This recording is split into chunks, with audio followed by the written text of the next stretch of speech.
in many categories as you look at those who represent the essence of the great leaders of the back all the way from immediately in the post-slavery season all the way to about 1984 when Jesse Jackson ran for president. That leadership generally emerged from the church. Dr. Martin Luther King, of course, in establishing a transformational model of leadership where he put into place those persons who would hopefully become the leaders that gave definition to not only the role of church, but also the role of government going forward. If you take note of those who represented the discipleship group that followed Martin, the majority of them were black preachers, and many of them evolved into the political community, inclusive of those being Andy Young and John Lewis and others who were Otis Moss. The list goes on and on, Wyatt Walker. You can name almost everybody who was with Martin came out of the church movement and took back into the church communities their belief that if there was going to be change that was sustainable, that change had to be in some way connected to the place where the majority of African Americans found their place, and that was in the body of the church. As we look at that evolution, particularly, and I'd like to just look from about 84, I'll go back to about 76, when Jimmy Carter got elected, which was my first foray into any type of politics, when I was asked by Ernie Green, one of the Little Rock 12, if I would get involved in the political campaign of Jimmy Carter, who I did not know at the time, but got engaged and involved in a process that allowed me to be able to see the inner workings of political party apparatus and the inner workings of how this process worked out in relationship to who got the benefits in the post-election season, beyond the election, and who did not get the benefits. And one of the things I came to the realization of is that though Jimmy Carter was a very sympathetic, very responsive president who responded to the needs of the African American community, in general, there were many needs that were still unmet because there was not within the administration those who could give proper identification to those things which were essential for the building of community. Now, from my pastoral perspective, my sense is always that a pastor is not sent to a church, a pastor is sent or called to a community.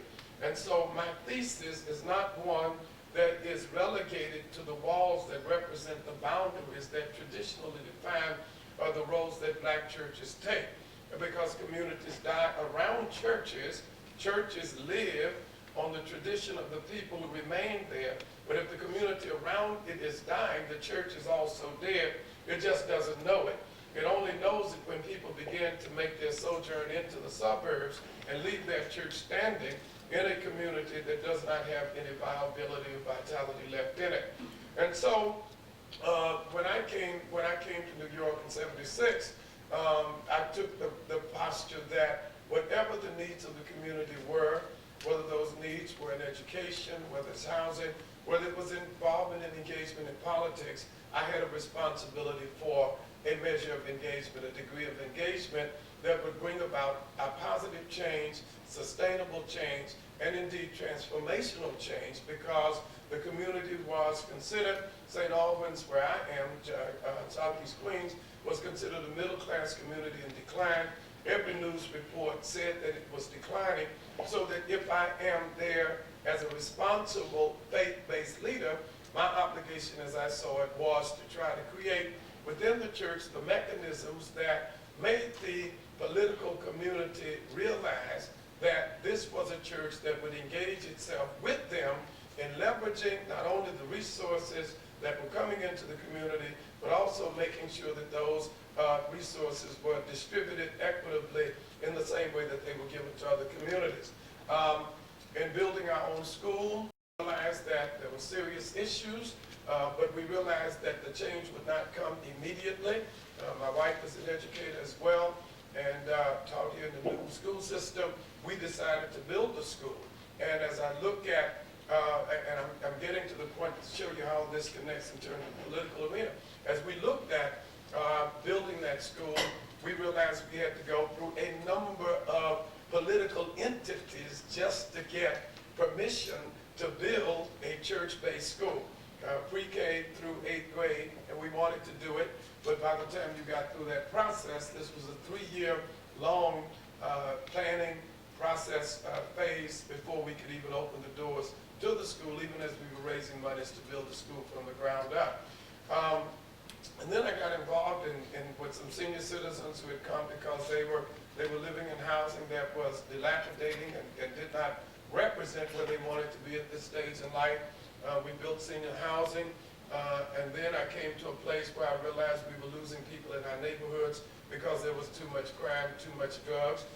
So I had to work with a mayor that I did not particularly love, but he was the mayor at the time, Rudy Giuliani. I guess we shouldn't call names here, but my community was dying because a guy named Fat Cat and Supreme and those guys controlled the blocks. They controlled the community, but they were driving the middle class community out into the suburbs. I took the responsibility not only of getting the engagement of the mayor's office, but also of building homes. My church built homes from the ground up. The reason I got elected to Congress was not because I was a career politician. I got elected because the community came to me and said, you have built senior housing, you've built 600 homes for people from the ground up, you have built the school, all the stuff you're doing here is stuff that we want you to go to Congress and do for us. Now, if you want to talk about war breaking out, war broke out because I'm the pastor of the Greater Allen AME Cathedral, that's what we call it now, and have the nerve to be able to run against traditional politicians when they have already made the decision that the senator is supposed to go to Congress, the assemblyman is supposed to go to the Senate, the councilman is supposed to go to the assembly, and the school board member is supposed to go to the council. I ran and got elected. So war broke out. I had a federal trial because suddenly I found myself in a position that I did not expect to be, but there was a connection between them and Eugene, the 3 or 4 people in the church who had issues with us moving the church so fast, and so they made a decision to connect with one another, and so they made a determination that I did not belong in the position because I did not understand the lexicon of politics, nor did I understand the processes by which the political arena operated. Therefore, I needed to stay in my pulpit. Well, if you read the news reports, I brought more money into Southeast Queens than any congressman in the state of New York. And I did it because I was not a slave to the political system.